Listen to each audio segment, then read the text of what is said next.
Hello, viewers and podcast listeners. You're tuning in at X-Raised, where knowledge meets inspiration in the intricate dance of industry evolution. My name is Miles, your host, and today's conversation is all about a topic that every professional knows and sometimes dreads: annual appraisals. But here's the twist. What if we told you that appraisals could be more than just check boxes and performance ratings? What if they could actually be the fuel behind professional growth and the key to building a culture of true meritocracy? Well, who better to explore this with than someone who spent over 4 decades shaping global standards in competence, skills, and sustainable growth? He's the managing director and CEO of ACI Global and e-Quip, a world leader in ISO certified educational training and personal certification programs. Coming back to our show is none other than Ian Erskine. Hi, Ian. Hi, Miles, and welcome back to all our lovely viewers. And I hope all the fathers out there, particularly in Australia, had a lovely Father's Day. And yes, so looking forward to this episode and how quickly the episodes mount up. 51 I episodes, eh? know. Yeah. Wow. Time Wow. flies. It's been a year, over a year. And Yeah. happy Father's Day to you again, Ian. I'm really Thank glad you're you. here. Especially today, we're going to dig deep into how annual appraisals, often overlooked or maybe undervalued, can actually transform careers, organizations, and even entire industries when they're done right. So I'd like to start with the basics, Ian. Annual appraisals are very common in most organizations, but many treat them as routine checklist, if I'm correct. So from your perspective, what makes them a truly powerful tool in a professional's CPD journey rather than just an administrative exercise? Interesting question, because when you mention that word routine, um, appraisal should never be treated as a routine exercise. Mhm. Appraisal should be looked upon as an exciting next step in both the employee and the organisation's journey to for the employee meritocracy and for the organisation their growth, sustained success, continued traction. Because if we look at it that way, again, we go back to the importance of people, the most important asset of a business, and that needs to be valued by the organisation. And again, going back to that word routine, I don't like that word. And I think if organisations do their homework and put the framework in place, the capability levels for the journey of each of their employees, put their skills assessment tasks for each of the employees in place, and marry that up to the objectives and targets of the organisation and the organisation's mission and vision, Mhm. marry that up with the employees, then you get a true journey, a really effective appraisal on an annual or biannual basis, and it becomes truly worthwhile because at every time the organisation should be able to step back, have a look through the records and see how everyone is performing, because an appraisal should not be a point of an exercise where there are surprises. Ah, When you start the appraisal, you should really know what you're looking for, what you expect, and where you are expecting to end up at the end of that appraisal for the next coming 12 months. yeah. And when appraisals are treated as part of someone's growth story rather than a tick box moment, people actually lean into them, right? As you said, it's an exciting next step for both the employee and the organization. It's like the difference between being given homework and being given a roadmap. You know which one motivates you more, right? Yes, yes. And once we view appraisals as more than a formality or a checkbox, the question becomes how can they serve as a mirror for both the candidate and the organization, helping each side identify gaps, strengths, and of course, growth opportunities? Well, we just touched on that a little bit before, but just going back to what we were saying It's the journey. It's the journey of both the employee and the organisation. We talk about the capability journey of both. And again, we talk about that being married up to each's mission and vision, their passion, their goals, their strengths, even their weaknesses. And again, we go back, and this is where employees are so important to be able to work on what may well be a perceived weakness of that organisation within its industry sector.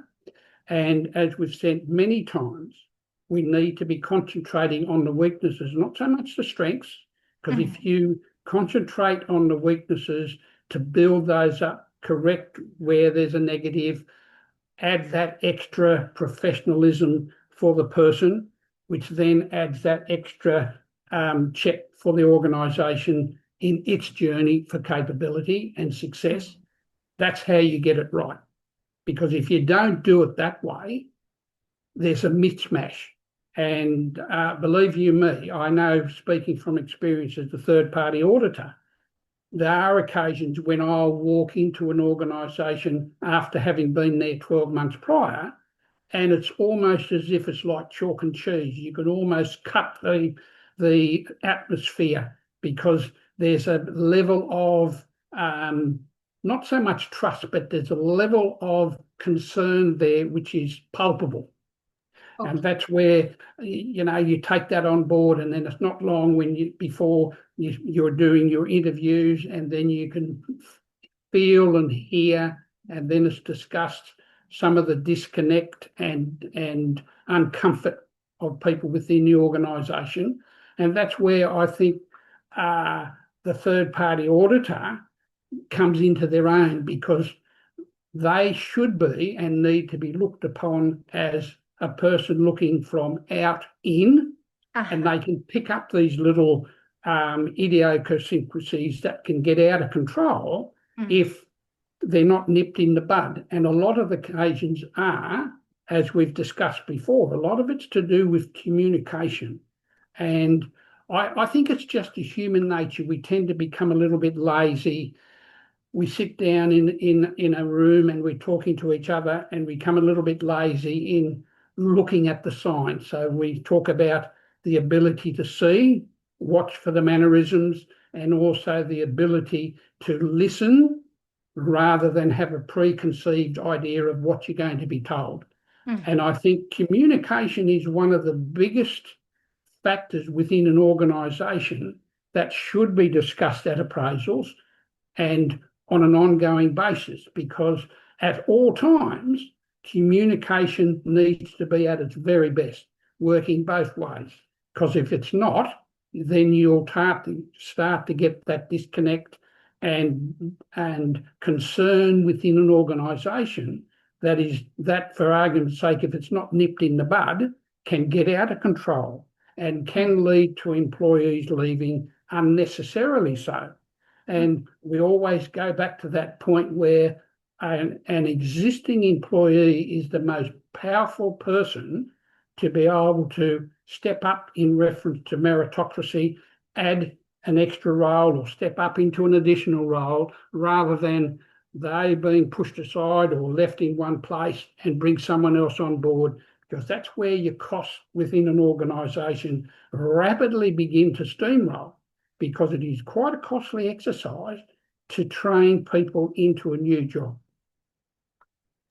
Right. And so appraisals as mirrors, it actually reminds me that clarity can be, as you said, uncomfortable, but it's very necessary. I mean, after all, you can't fix what you can't see, and you can't grow unless you're honest about the gaps.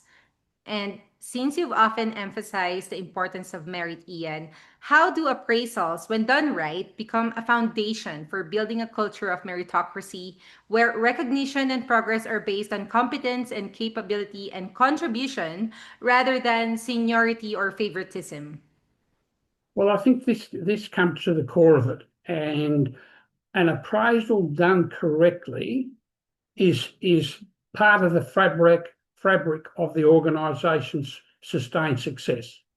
And a part of doing it correctly is for the senior manager to sit down with his next in line employee, sit down and openly discuss between themselves the strengths and weaknesses of each other.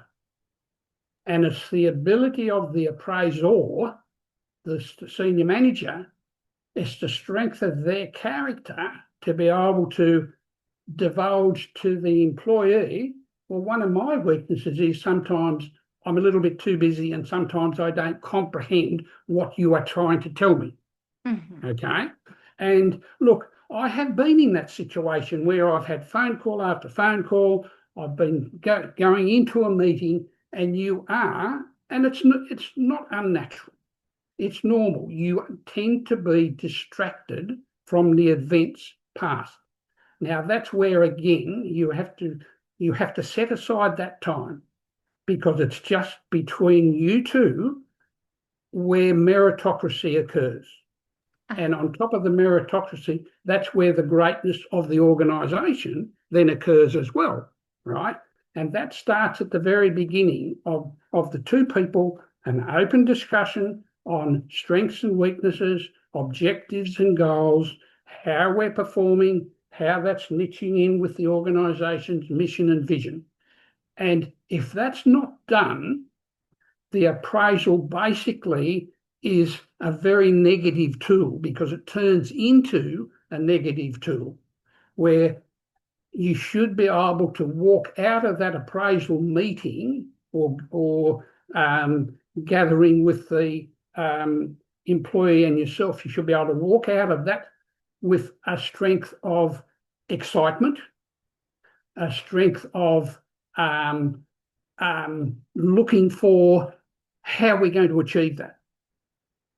And when we achieve it, what is going to be our next mountain to climb? Mm-hmm. Because that's the interesting thing I often see within an organisation is quite often many of the employees of an organisation just don't have that challenge put in front of them, right? Now, in some respects, it's a waste of time putting a challenge in front of a person unless they know how they're going to climb that mountain and then climb the next mountain. Okay, so they've got to have that capability to climb and continue to climb. Because if they don't have that capability, eventually, as within all of us, we become stale, right? And we then ultimately are not contributing to the success of the organisation. And that's where often employees and organisations come to part ways because they haven't continued to put the framework in place, continue to put in front of the employee that mountain for them to climb to get to the next capability level. Exactly. So meritocracy is like gravity. Everyone knows it exists, but not everyone or not every organization notices or respects it. And when leaders actually reward capability and contribution, you can feel the culture shift almost immediately, right? Yes, Mhm. yes, And very much so. And like I said before, there mhm, are times when I walk into an organisation and you can cut the atmosphere with a knife. And but look, it doesn't take long because quite often it's just a matter of getting out into the open what the concerns are, right? And some of these concerns can be inbuilt and growing from concerns within an employee's family background, okay? And again, this is where I often say to organisations as they grow, be careful that they don't grow beyond the means and leave the employees behind and their families.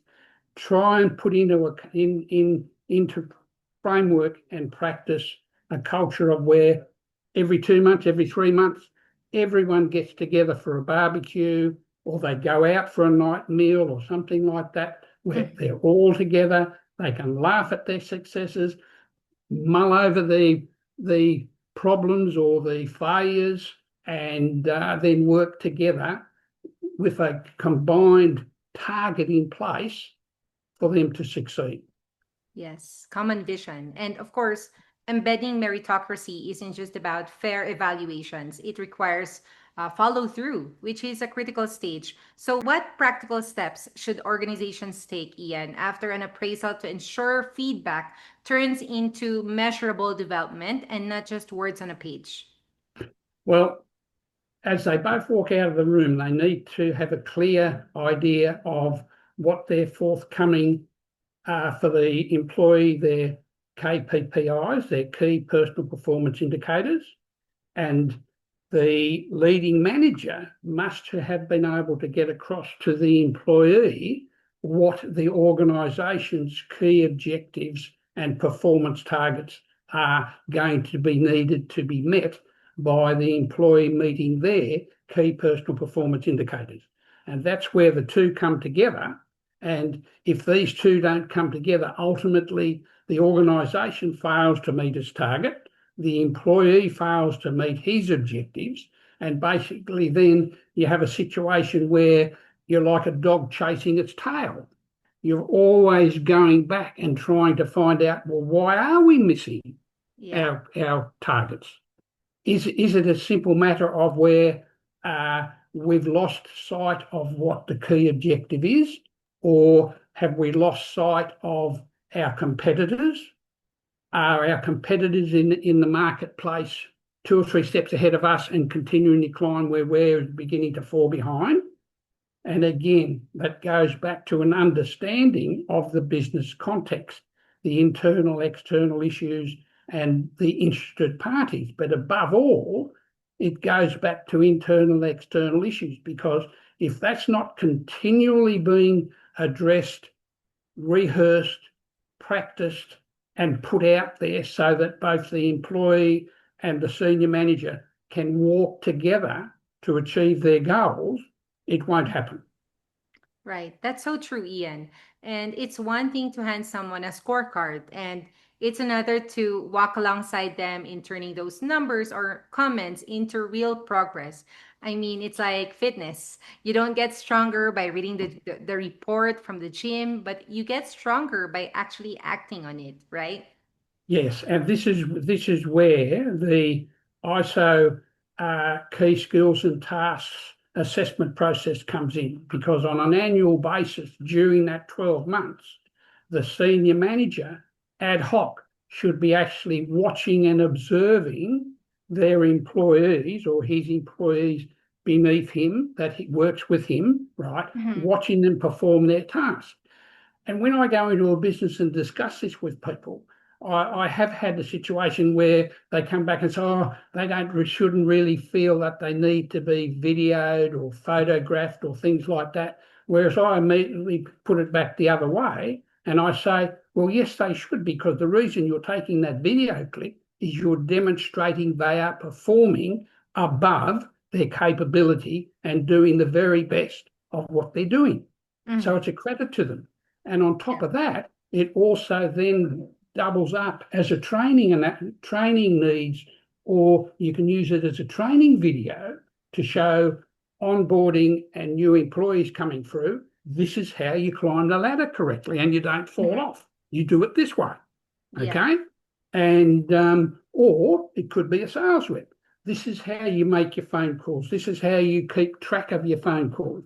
This is how you keep track of your follow up when you're doing your face-to-face meetings. This is where you observe when you ask that question, are we doing the right thing by you? Mhm. Where you can see the facial expression of the organisation's rep slightly change, Mhm. right?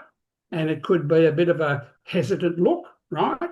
And you have to be prepared to then ask the question, well, is there something we need to do additionally for Mhm. us to keep up our sales together? And that's where, again, you go back to that communication processes, which is oh so important. Right. So now, how about we look at the bigger picture, Ian? How do annual appraisals and a culture of meritocracy prepare both individuals and organizations for long term sustainability, ensuring that talent is nurtured, leadership is developed, and industries remain competitive in a changing world? Well, this to me is becoming so obvious, but is so often missed, and particularly now with AI becoming ever increasing, what's the word for it, known, or people are now beginning to start to ask those questions, right? This is where, if you do your appraisals correctly and you're both moving forward together, there should not be any surprises as we go along. What we're seeing as we're moving forward, and we've just seen it this morning, one of the biggest banks in Australia is just announced that it's going to put off 3,500 jobs. So 3,500 employees are going to be notified today or tomorrow or in the very near future that they will no longer be working at the ANZ Bank. Mm-hmm. Now, whether you like to put it this way or not, that is a huge upheaval. Yeah. Not only for the organisation, but that is a huge upheaval for those 3,500 employees. What I'm saying is, if the appraisals had been conducted correctly, where senior managers knew exactly where the employees were, how they were achieving their KPIs, how the employees knew the organisation was achieving its objectives and targets, this should never have happened. Mm-hmm. You then have to ask yourself the question, why? Why is this happening, right? Mm-hmm. Now, gone are the days where an organisation can simply say to its employees, well, we can't divulge our profit. We can't divulge how we're going to achieve our profit, or we can't divulge to our employees whether we need to put people off or not.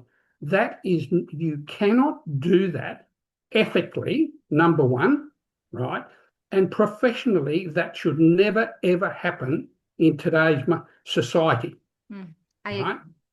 And again, I take that back, as I said, to the appraisal process. If your appraisals are being undertaken correctly, and we're emphasising meritocracy, and we're emphasising the success of the organisation, how can you, part of the way through the year or towards the end of the year, simply up and say, oh, well, 3,500 people that work for the ANZ Bank, you're not going to be working here in the next 2 weeks. That's outrageous. Right. Mm-hmm. And that's where it has to become part of the fabric of life. Mm-hmm. So you put the building blocks in place, you determine the strengths and the weaknesses, you concentrate in a team environment working on the weaknesses, because that ultimately then will lead to additional strengths, right? So you get that right, then you put the building blocks of capability in place, the stepping stones in place, mm-hmm. and the meritocracy march is climbing one mountain and then climbing the next peak and the next peak and the next peak, right? Mm-hmm. Because as you climb each of those peaks, the person becomes more and more confident, more and more proficient. The organisation becomes more and more valuable and earning greater trust back to its employees and going back to the ANZ Bank. To me, that is one of the greatest failures of an organisation, when all of a sudden, out of the blue, sorry, 3,500 people, you're not going to be working here tomorrow. That's unforgivable. I love your perspective. Appraisals, not as the end of a cycle, but as part of an ongoing rhythm of growth that really reframes them as investments, not obligations. And no. Said, yeah. It's very essential for everyone in the organization to know where everyone is at exactly. Exactly, yes, yes. And what an incredible conversation again, Ian. For me, a big takeaway from this is that appraisals are really about shaping the future. When done right and with purpose, like what you've mentioned earlier, they help individuals unlock their full potential while helping organizations build cultures where yes. merit truly matters. Yes, yes. So true. Yes. So thank you so much again, Ian, for your continuous effort to share your wisdom and for showing us how standards, when applied with vision, when done right, can actually bring humanity and progress into the workplace. I appreciate it. Yes, and thank you very much. And I'm just going to now let everyone know for our next week's episode 52, we're going to be doing one on we're going to be introducing algorithms into the understanding of knowledge and data management of an organisation.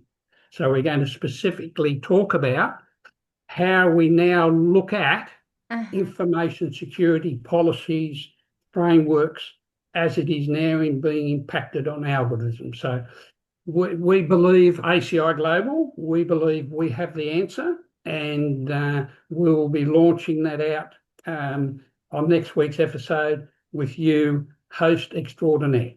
Yes, and I believe in you and ACI Global as well. Thank you, Ian. So, folks, raise your game with annual appraisal and head over to aciglobal.com.au to learn more about ACI Global and how their ISO certified programs and CPD pathways can help you and your organization build competence and sustainability. We're also including other useful links for you below, so check it out. And that's a wrap for this episode. Until next time, with me and Ian, this has been your host, Miles. Stay focused and inspired with X Raised.